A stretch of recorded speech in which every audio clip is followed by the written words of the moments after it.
Hello again, everyone. Hope you're all well on this Tuesday afternoon. It doesn't look like the peace in the Middle East lasted very long. That was fast. Or at least we'll see how it goes. It's like day by day. I'll go into that. Also, I believe that we are one click away from civil war. I truly do. I'll go into that. I have a terrific passage I will share with you towards the end of this video. I want to thank those who commented on the video from yesterday about good news in their life, and there is good news. No matter what happens, there are good things happening. Let's make an effort to remember that. I will also try to remember my best to also highlight the good things too that are happening and that do happen. These, even if it's like a random thing, a random event. From what I can tell, following, listen to some things and videos and things like that as I'm driving and working, it looks like the peace in the Middle East was, I don't know if it ever was a thing, but and it looks like it's very touch and go right now there. But there are reports that the IDF, the Israeli Defense Force, had to fire on men that were getting too close, that were coming over the line. There was a line drawn that was agreed upon in the ceasefire where the forces of the IDF would pull back to. They pulled back to that. But there were don't know if they were Hamas or not, but men that were getting too close to them, and after several efforts to let them know you need to back up, and we're backing up, they had to fire on them. Don't have any other big details right now on what happened after that, but that happened. Also, reports that Hamas is carrying out executions in the streets of locals there that are accused of helping the IDF, the Israelis. Also, Trump said that if Hamas does not disarm soon, that we will disarm them ourselves, and that could be violent. He's also made comments that the recovery of the deceased hostages needs to be expedited quickly. They're supposedly working on that. So there's a lot of things here that need to happen for this ceasefire. I'm ready, ceasefire to last or be a thing, So we'll follow it. We'll follow it, right? I believe we're one click away. I believe we're one event away from this thing spiraling out of control, y'all. Frankly, I'm surprised, and I don't pray it doesn't happen, but I'm surprised that we have not seen a situation where multiple ICE officers have been hurt and worse. Okay, I'll word it that way. I believe we're going to see it. The forces on the other side, I'll just call it, have made it clear that that is their goal. These people are trained, they are paid, they are well prepared, equipped. I mean, look at a lot of them, how the equipment they are carrying and they have on, from masks to things that they are armed with. ICE agents have, the assaults on ICE agents have risen by 1,000%. Now, this is according to the Department of Homeland Security. Many family members of these ICE officers have been threatened, called, receiving texts. That's just despicable, is what that is. Many of them are the ICE officers themselves or family, the ones that they identify, are being followed in traffic, harassed, like I said, and also called, threatened. There was an instance where a guy left a voicemail on and just left the worst kind of threat. Now, these vermin that are doing this need to be held accountable to the maximum justice of what the law allows. Now, these are federal agents. I would think this would be federal charges on these people, and this needs to be expedited. I mean, the DOJ, the FBI, what have you, I don't know, Department of Homeland Security, whatever it is that executes this, needs to jump on this fast, because there needs to be consequences swiftly, and let it be seen that you will pay a price for this. Because if not, you know what happens. This just keeps spiraling. It's already spiraling. So they need to get on this, because we're going to see a flashpoint for which there is no turning back. That's my concern. I mean, you've already had a couple instances where they have actually bared arms and fired on ICE facilities and the agents themselves. So we're going to see a flashpoint where it's going to be very ugly, and they're going to have no choice but to return the fight back to them.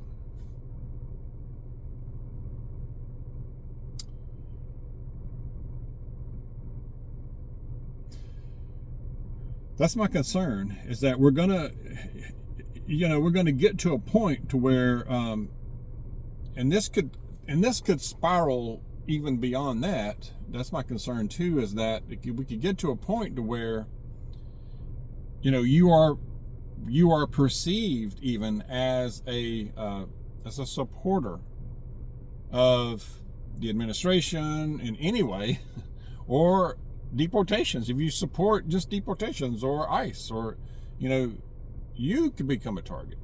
Probably already are. You could be. And that's where we really get into dangerous territory. We really do. I'm surprised we haven't seen it flash yet, and I believe we're just one step away, y'all. Like I said, I believe these, and you can call it Antifa or whatever. I think it's more than Antifa. I think it's other groups. I think there's if you widen out and look at this from a bird's eye view, I think this involves a lot of different high-powered, well-funded individuals or groups, and something should be done about it quickly. We need to prepare our protection, our security, sharpen it, clean it, practice, clean it, equip it with the tools that goes in it. You know what I mean? Have it nearby. As I sit here right now, I'm in arm's reach of protection. Okay? Yep. Always. We need to prepare for that possibility. And I'm not saying go look for trouble, of course. Purely defensive. But just be alert. Be aware. But these ICE officers, and I don't blame them for wearing a mask. They need to protect their identities the best they can, and I believe the federal government needs whether it's Homeland Security or whatever it is, needs to do all they can to protect their identity.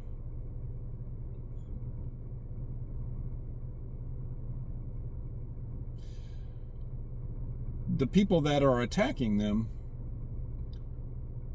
like I said, they're very well paid. They're equipped. They're using fireworks. They're using lasers, and they're also using lasers on helicopters. I saw some footage of that. I think that was in Portland. Similar is happening in several other places too, not just Portland, Oregon.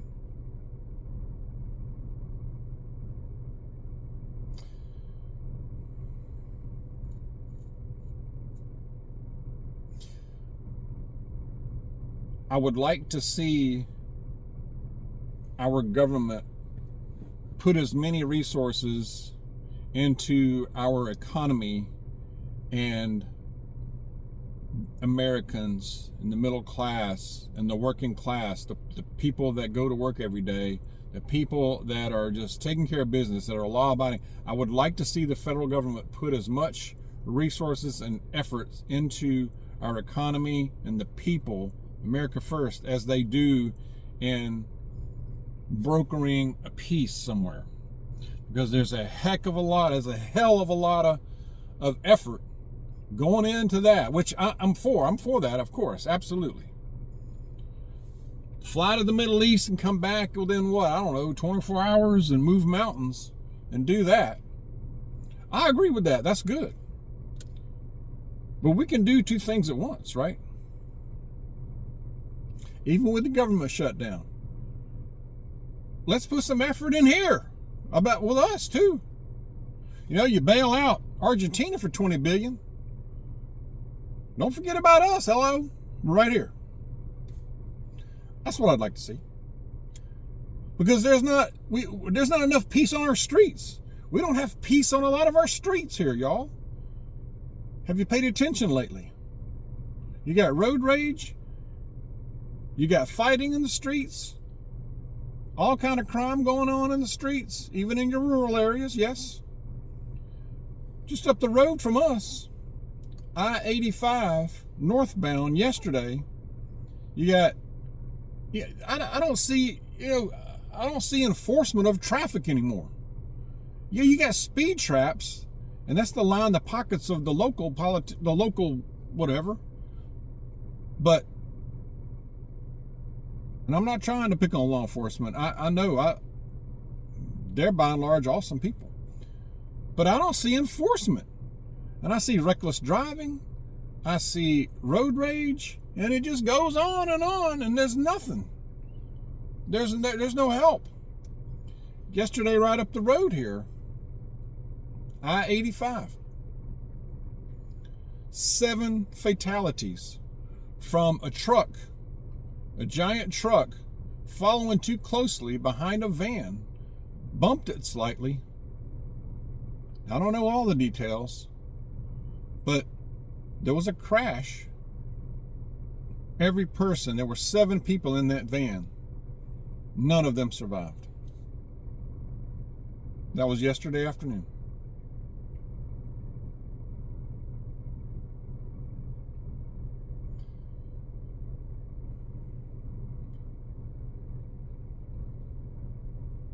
Mrs. Dog travels that route, and she was driving yesterday and probably missed that little incident within about 10 minutes. We estimate she was probably about 10 minutes out of being caught in that. But it's like, well, I've mentioned it before, it's Mad Max beyond Thunderdome, y'all, out there. I know it ain't just Atlanta or Georgia, North Georgia. It's a lot of places, I know. But I-85 here, man, I mean, dang. I mean, and we're an hour out of Atlanta, man. We're an hour north of Atlanta. Atlanta proper, at least. And it's Mad Max. It's the Road Warrior. You got to go 90. You got to go 80 to 90 to keep from something happening. It takes all your senses. You're like, and pray nothing happens, or somebody takes a shot at you or something. We need peace here too, don't we? I don't know. Let me know what you think. Not that long ago, when I had an old truck, and we were taking a ride. We had, during part of that ride, we had to get on I-85, and I didn't think about it beforehand. But this truck now, I had 1 million miles on it. I'm exaggerating a little bit, but many thousands of miles on it, poor thing. And I hardly ever got it on the interstate.